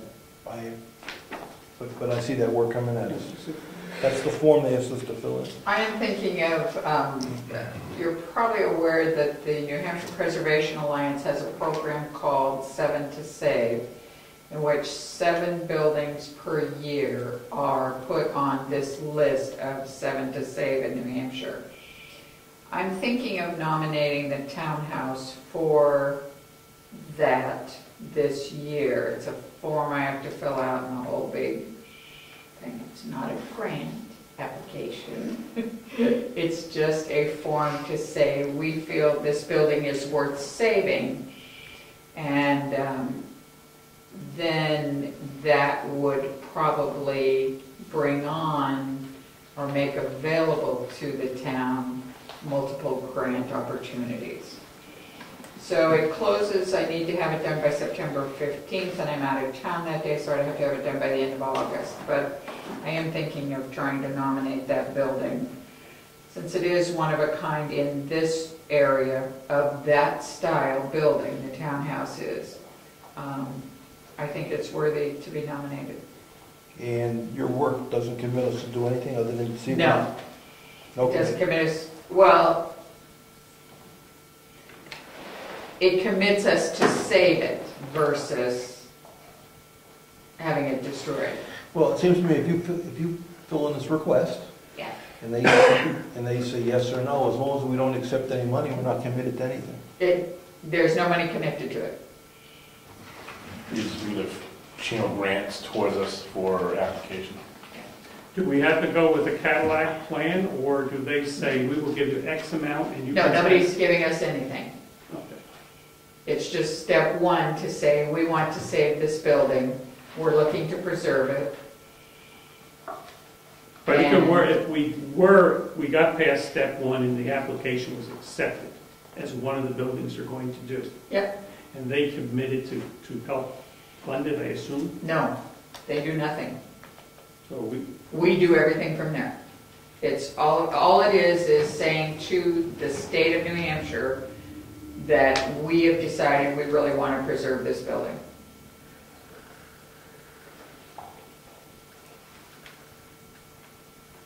So there's no risk? No risk. No risk. that sounds too good to be true. What's the benefit? The benefit is then, Milton did this. Milton was on the 7 to Save list. What, a year or two ago, Middleton is currently on the list to save their townhouse. You are then, I would say, eligible for grants, but you still have to apply for the grants and go through that whole process. So all you're doing is saying to the state, we want to preserve the building. Well, Gary would say it's in. I got a question. I just heard some figures 2 minutes ago or 5 minutes ago. $25,000 for the assessment, $475,000 roughly, that's what I heard, to fix it. Where did that come from? Made it up. Oh, okay, this wasn't anybody's... Made a number up. You got a better number, I'll put it down if we agree. Well, nobody's done an evaluation, so can't do an assessment. It's not hard to do, but hasn't been done. If you put it on this, it's on this list of 7 to save, Yep. and you apply for grants, you're more likely to get it than not. Hopefully. But you got to remember... It put you ahead of somebody who's not on the 7 to save list. Probably. I would hope so, but by the same token, they've done 7 every year, and this is 11, 12, 13 years. So you've had a lot of projects. So a lot of people still applying for the same pots of money. How much money is available out there anyway? Guesstimate. You know what? I just started looking into it, Gary, and downloaded the form like last night, and thought, you know what? We should do this. We should apply for it. At least go this far to say we want to preserve from everything that the town has voted for in the past. Everyone wants to save it, so can't hurt. I think we need to try to say we want to save it. Yep. Ed? If we moved the townhouse into a 501c3, does that help us get money? No, not necessarily. It would make it easier for you to go and get grants. So the advantage of that would be to remove the expenditure of its repairs from the town, correct? So then all monies would have to be gotten. So what you would have to do is you would have to form a 501c3, which is expensive in and of itself, and then have a governing body and all of that. And I think, well, I don't remember the current price for a 501c3, but it's almost $1,000, and to draw up the documents and all. And all that does for you is then you have the friends of the townhouse. And that's your organization that then can go and, same type of thing, can ask for donations, can ask for grants. The town can actually do that same thing, so all you're doing is saying, instead of going through this door, I'm going to go through this door. There's no, in my mind, there's no real advantage to it. Well, the only advantage that I know of is that if it's put into a 501c3 and then you get a grant and there's grant stipulations that have you do certain things, the town itself isn't on the hook for that. It would be the governing body who's running the facility.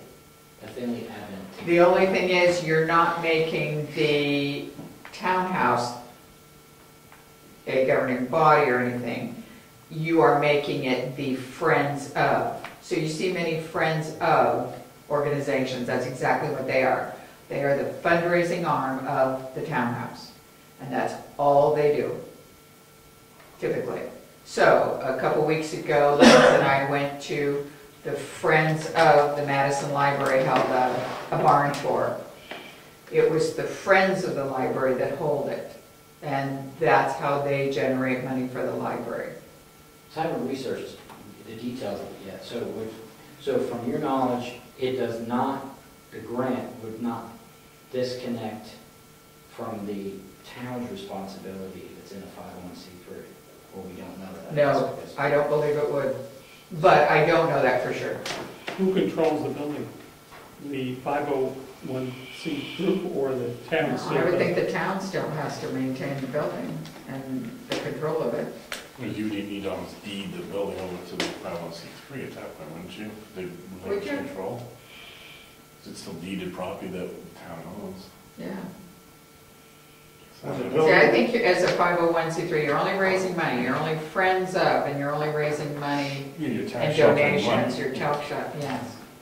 Are we tax sheltering money now on the money that's expended to maintain the building? We are, as far as the donations that were received for the windows for the schoolhouse, yes, they're all tax deductible. So if it was in a 501c3, then that money would be separated and treated differently than everyone. It would, because you'd have a whole separate set of books. I would think, when I lived in Vermont, I started a missing children's organization over there, nonprofit. Yep. And somebody did the paperwork. Yep. Donated that, and we had board of directors and everything else, it ran very smooth. So I would, hopefully, we might have an attorney in town, if you went that route, who would donate your services to.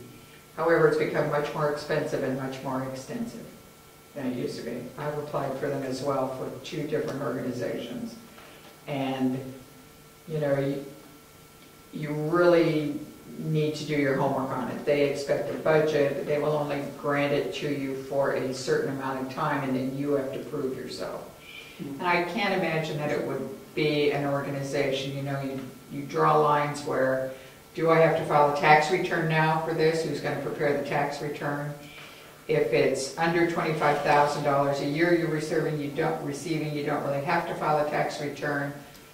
But it would be a good thing to do it, so now you have involved additional cost to the friends of raising money just to do the tax return, and that kind of information, reporting information on what you need to do every year just to keep it as a nonprofit. I know when we and you probably would have to file not only with the federal government, but also with the state. We had to have a thing when it was dissolved. Absolutely. And where the money would go. Where the money would go. But following you, they went after us for paperwork probably for another 3 years. Absolutely. And when we sent information, it's dissolved. They just kept sending. It Yes. was easy because nobody got paid. And the other thing is, the IRS has now done a lot more with charities where if you don't send in your paperwork, they're not going to send you a reminder, but they will just knock you off the list of an accepted charity. And and then to try and get it back again is like even harder. It's just a hard way to go. It really is a lot. I think it's almost $1,000 now just to apply for a 501c3. Which is why I was questioning the people that were here from the county. Have they really applied? Have they really gone that route and raised at least that amount of money? Because it's extensive, what you have to do. Sounds like if we want to move that way, we need a lot more information. Absolutely. So. All right, next item on the CIP is, from the selectmen, is painting the schoolhouse and townhouse. And for planning purposes, I said $20,000. With the roof. Well, this is for the coming year, or is this long? They don't ask for a date. This is over the next 6 years. They didn't ask for a date. And then the third item. And that was painting? Just the painting school? Just the painting the front and back. And then new roof. Schoolhouse, office building, and townhouse, $20,000. Planning purposes, they're the 3 I had. And the other? Does that roof seem low? Pardon me? Does that roof number seem low? No. All 3 buildings? No. I mean, between them, you probably got, I think this one was 30 square. I think that was 20 and the back was 8.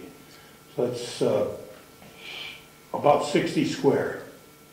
If you're going to rip it off and re-roof it, it's $120 for labor and roughly $90 a square for shingles.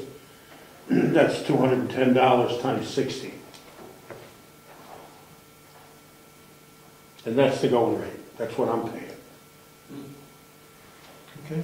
So those are the 3 I thought of. Would there anything else for CIP?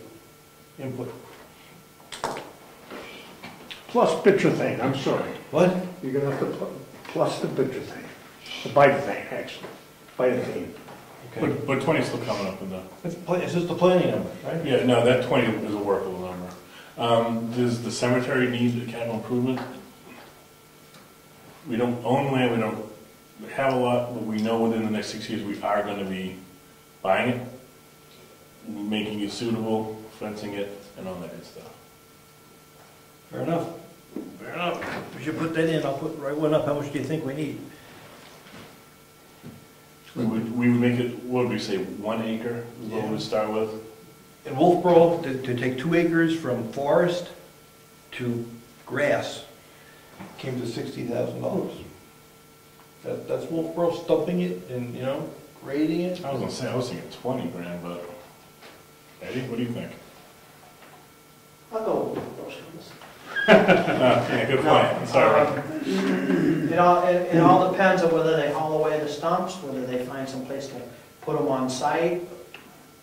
It can be,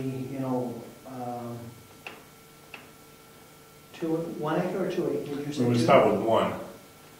Wolfboro did 2, it's 60,000 total. Yeah, that seems. How many rocks you find? Seems awful How many high. trees Are they turning over the entire soil 6 feet down? Oh, no. So they know what they're into? They didn't talk that way. No, they just stumped It it. seems, They just stumped it, but they had to cut down trees and move rocks and. Now, when I say fence it, would we iron fence it, would we gate it? That's no longer required per OSA. Okay, well. But if we want to do that, we could, but that's not an RSA We would need to requirement. figure out the budget and where that fits in. What's the time frame? Next 6 years. That's what they're asking for. So you Planning. probably would do the whole thing in 6 years anyway. You do 1 acre. Yeah. That's what I'm saying, do the 1 acre, get it suitable, and town of this size, that should last us. 15 to buy it and do at least an acre. 15 from the floor. Go ahead, 16. All right. We'll put 20 in, just for planning number. That's fine. All right, good. Anything else that we might be spending money on? Now, the money for the painting was to do exactly what you had the money, 20,000 or something to paint. For here? Well, on one of these, you had a painting number, to paint the front and the back. That's it, that's just one end and the other end. When we got it quoted by Adam, the guy that did the shed, what do you want to call it, I don't think it was even that high, so I think 20 is a good number to work with. I think it was in the teens. Still seems right. Seems high? Okay. I'll take it in. I picked a number. Give me a better number. Because eventually they're gonna have to fit this stuff into the budget. No, they're going to give it to us to work in the budget. All they do is put together a spreadsheet and say, hey guys, I think we're going to be spending this money over the next 6 years for your consideration. This is non-binding, it's just information for the Board of Selectmen. Do you know what we painted, yes, when we had the sides painted? I know, or there's a big commotion, it wasn't done the whole thing, and we won't go into that. I remember. You remember. You know what, I don't, I could probably look back and find it. It just seems like- Do we know who we, Somebody already knew. Somebody already knew. I do remember that. I can't remember the name. What we agreed to, we Yes. learned from that, because it Yes, wasn't what we we did. thought we were all signing, and we still think we were right, but. I'm sure it's in the file. You keep it. Yeah, because I haven't had white paper, I think it was the name. they keep referring back to Adam Duke, when he quoted that for us, and it was lower than I anticipated, but still a chunk of money. It was in the teens, but I'm trying to think, he was quoting everything in the teens, that's what I'm wondering. Do you have that? It's probably filed. So you're telling me just to show me? It's not a commitment, folks, it's just a planning number. They want to put 15, I think 20 maybe seems 15, high. I would. All right, you guys want 15? Yeah, whatever. Because there may be some clapboards that are going to need to be replaced and trimmed and so like that, so we factor that into the painting budget. Yes. You know, there will be some tidy up work and tighten up work we need on that. All right, and we're going to do a cemetery one for 15. 15 was it. 15. I did, but. They did. 18. So cemetery is, Yes, I don't understand the number you're asking for the purchase of the land And That includes the purchase of the land. This is just the capital improvement plan form. Well, wait, Right, but I'm saying, I didn't understand, are you talking the purchase of the land and preparing it for a cemetery? yeah, I wasn't counting the purchase because Yeah, I was gonna say 18,000 is too low. granted we're getting Buy a, an acre of land, what do we assess an acre of land for here in town? 2,000. No, what do we assess an acre? Not, You better be careful, you're on camera. There's a lot of people gonna be calling you. backland is 2,000. Well, we're not gonna have backland, we're gonna have road frontage.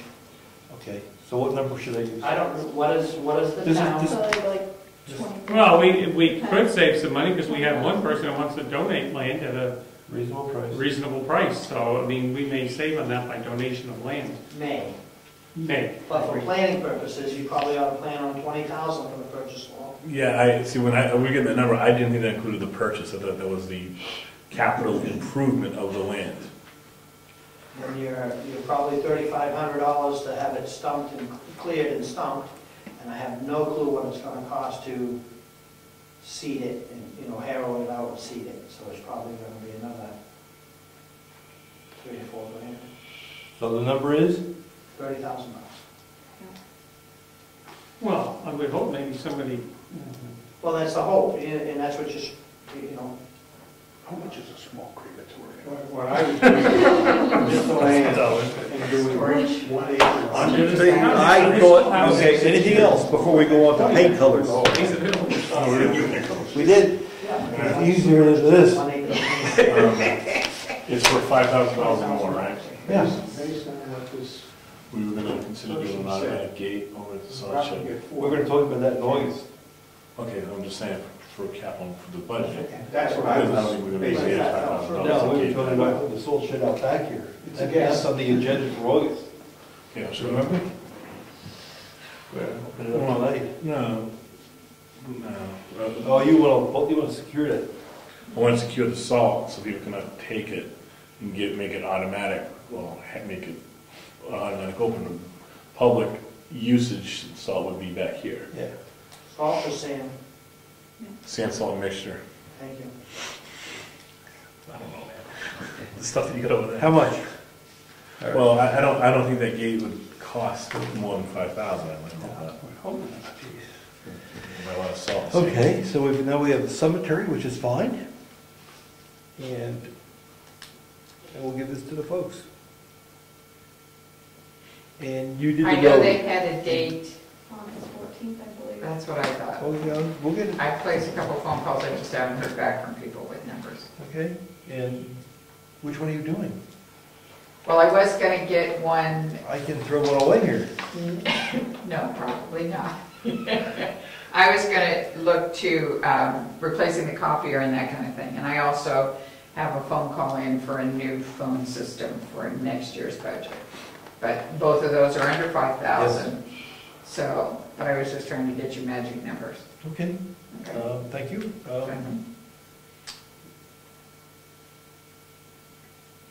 So I'll make copies, give this to the planning board tonight, or tomorrow. Oh, road department, you took care of the road. Yeah, the road projections are out through.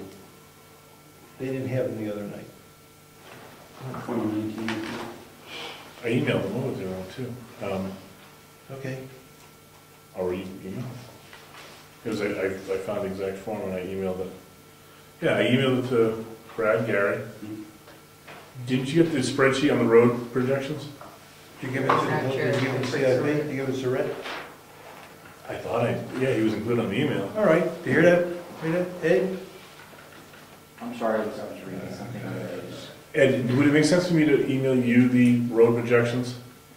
For the CIP? All right. Looks like they might have been misplaced. Okay. Well, or maybe I had a bad email. All right, so email Ed, C, road. I will do that tomorrow. Okay. the Bryce Drive situation? Yes. Is there anything we need to discuss, or that's between attorneys? Well, we looked at what Ed marked. The primary concerned citizen raised the issue of why we were there. I told him that we were told that someone's attorney and talked to our lawyer and asked about some sort of shift in the pavement. And he denied any knowledge of that. That's what I said. And he deemed it unacceptable as far as using that as the center. Didn't know where our lawyer was coming from. And regardless, when we looked at it, it didn't solve the problem. Of the property, That's what I went over there. of the property owner that is currently has lost land. So it doesn't solve the problem. Where we moved the road within the right of way. If we use the current paved center and we moved it using, when Ed showed us in March, 25 feet. It didn't Solve the problem. No. He cut the pavement off, but it didn't solve the culvert and the village. That's right. That's what I saw too. So it wasn't a workable solution, but even more so, we were told it wasn't even going to be acceptable. So I guess it's up to us to go back to the attorney and tell her that. Go back to square one.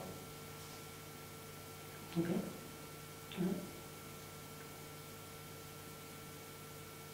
Want me to contact Mark?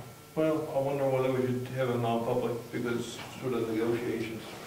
I don't know whether that's correct or not. I think it makes sense to meet with her, but On the phone. I was going to say, but I don't think we need her coming all the way out here again. It's nice to talk with her, but So why don't we set her up a conference call in August? that's fine. Would you do that? Yeah. Is she coming to anything that we already have? Oh, she's coming up mid-August to the planning board. Remember that? That might make sense. Yeah. If she's gonna make that, we can get her the first half hour or something. Yeah, it's not going to take us long. What was the date of that? Third Thursday in August. Third Thursday. The standard meeting. 21st. Yesterday? He's gone. 21st, Why don't we just do it then? Yeah. Ask for another half hour, tell her what we found out, what we Yeah, want to do. The rest of this month and early next month, a lot of us are unavailable, so it makes sense if we can do it there, we can solve anything. Their meetings usually begin at 7? Planning board? 6:30. 6:30. That's when the attorney's coming, right? No, attorney's coming in for us. Well, the attorney's coming for them, but we're going to grab her time Okay. beforehand. So if she's coming at 6:30, we meet at 6. Okay.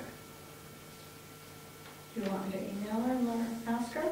Or Yes. are you doing it? Why don't you email her? Oh, no, I will email her and give her the lowdown on what we've found thus far and see if that's workable, even though. So there's an attorney working for somebody, but nobody knows who's working. Well, no, we know who it is, but Oh, man. there seems to be a lack of communication between client and attorney, or our attorney misunderstood the Oh, okay. Just because I'll put it that way. So 8/21 at 6 p.m. Question. Okay. Okay. We have some invoices and checks. Yes. Okay, let's do it. Anything else in the public? All right, let's do that. Marilyn, oh, go ahead.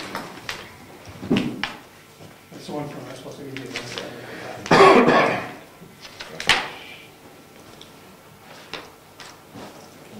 You can see the date on it, or whatever I put on, it was a while ago.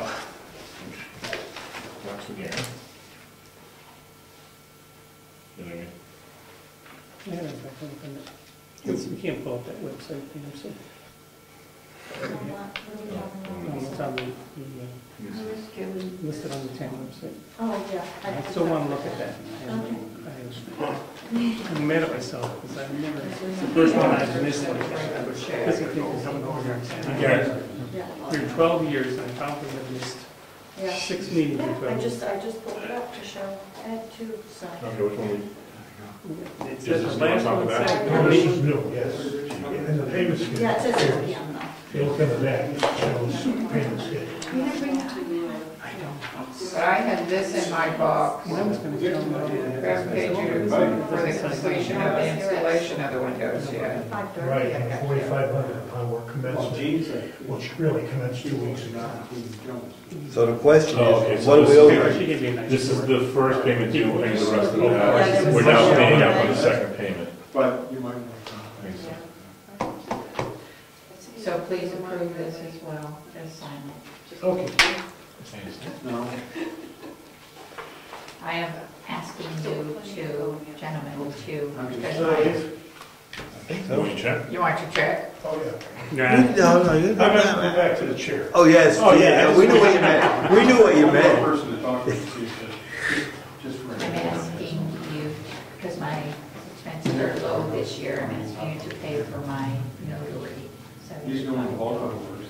I'm more You use it for work, I do use it because So which one did you look at? Right, so here's that one. What was that? That's under the calendar. Is that the one you looked? We stay with Thomas.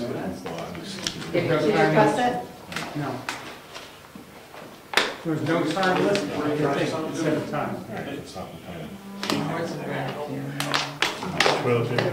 Hey, you're right, thank you. What happened? One discount. I want to hear that on public record. It's, the time was on the calendar, but it was not on the little news announcement. That's what I read, the news announcement. Tuesday, 7:22, the selectmen meeting will begin at the corner of Rex. Yep, and they did not put 6 o'clock there. I didn't put a time there. I put a time on the calendar. Yeah. And I didn't think I'd look at the calendar, I just looked at the most recent one and thought that was the last one. The bill's It makes me indicated. feel better. Yeah, we thought we were losing you. Yeah. Oh, yeah, that's good, I'm sorry. No, it's You made my day. Well, that's why it's so important to have all that squared away. The top one, I put a photocopy Oh, on top. okay. and then We had all the data you needed. Right, why look for the further? meetings today. Just send the top copy, that's the photo So stuff. that's written it down. Two-person job. That's Yeah. This is, You walk over here. we don't want to leave it. Oh, And that's the one you're gonna, job number on that, right? Yep. you guys actually do have to sign the Stratford Creek appointing Oh, I thought Rich did. appointing official. You guys haven't. Oh, all three of us You need to don't sign want to do it? it? Yes, I do, but Oh, listen now. He's overwhelmed. He can be from Sorry. I'm in a Middletown. I know, it's hot. Yeah. It is. What we need is a standby air conditioner. Okay, and we've clarified this Avatar bill? No, I just came in. No, but there's a balance forward. Yes, no, we haven't cleared it at all. You were calling, right? That's a We met with Laura, and Laura said, yeah, it wasn't that skinny. Laura expected total, so, okay, to put the full amount. Oh, Bill I is see that. That's what I said. That's earnings? I remember. Well, I knew it was a foil one. Looks like it. Oh, I didn't see it. I was making a funny. Because I thought it was just having one in the, So put that AC on. Where's those fans? Ernie's We got saying- 6 fans over there. Nice ceiling fan Oh, I would've right loved to have a here. ceiling fan, Oh, it would make a difference Oh. tomorrow. It just wouldn't matter. It would drive No, you Ed, need, let's see, if you did 4, Oh my gosh, can you imagine? it would drive Ed insane, think of all the noise, the wind noise. paper that'd be floating around all over. I wouldn't care. We keep the heating costs down too. it's even hooked up. Yeah, but it's not in the window yet.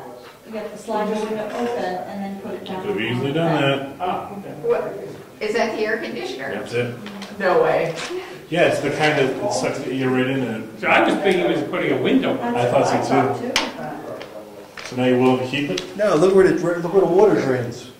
Into a water bottle. You got to Who's save gonna, water. who's Oh, gonna, so it's essentially an outside, who's gonna empty that every hour?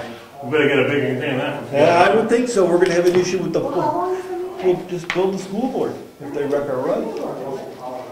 I'm pretty sure you don't We get have a that much drain water in out of there. the air Can we drain conditioner. that room? No. Just give them milk shit. The other, the last, That's concrete, isn't it? There's a drain. There's a drain. Yeah, there is a drain in We there. don't want it just to- the last thing we can do offline is that easement that Bill was working on. Yeah. And Laura's, Where'd my bills it go? works for Laura, it's fine, right? This is your bills, if we're supposed to do something with this one? Yeah, you have Yes, to you sign need that. to sign it. Oh. And we'll sign this.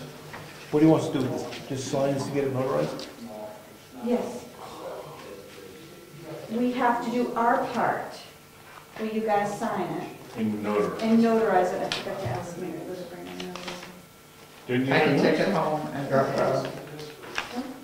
Oh, can I notarize it? Why not? Yeah, because it's true, there's no conflict. I could do it. Well, was there conflict with his signature?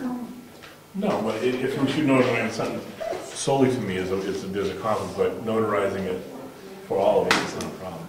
I didn't think you could notarize for his. I thought if See, that's why I was wondering. I thought if there was No. multiple signatures, it wasn't a problem. No, Sign it. I don't believe so. We'll find out how All right, to then, get it we'll let notarized. Mary- I'll take it, I can use some. I'm giving you mine. She sees us sign it. Anything else? Meeting's adjourned, Ed. Meeting adjourned. You don't know? Okay, give that. Yeah. That's right. Just wanna make That's sure. right. Bye, honey. Do not order a roofing contract now. It'll be considered a one-shot deal and a homeowner fee. All right, well, Duly noted. There it is. That's not till next year.